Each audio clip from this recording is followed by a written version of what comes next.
From what you're seeing, what genre would you put the film into? I'd put the genre in a psychological thriller. Okay, and why?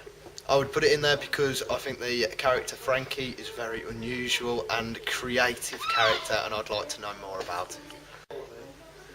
From what you have read, what genre does this seem to be for you? I'd say it crosses over between the psychological horror and the slasher horror due to the fact that it says the character has flashbacks of memories, which is a psychological aspect, but also the fact that he goes out to harm people, which shows an aspect of the fact that it might be a slasher. Okay. What genre do you think the film follows? I think the genre might be psychological horror, mainly because you've used the word distressed, and this is usually linked in with mental state. Okay, and from what you've read, what do you think of the backstory of the film? I think the backstory of the film is good.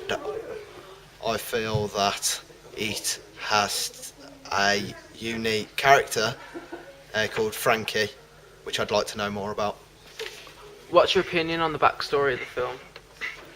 Backstory seems flawed, personally. I mean, its context is unique, but it follows the same story as many other psychological movies.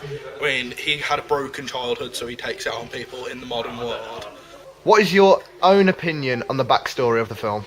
I think the film seems quite good, and with the backstory it seems quite interesting. I'm intrigued to know more about this Frankie character, so I think that could be improved.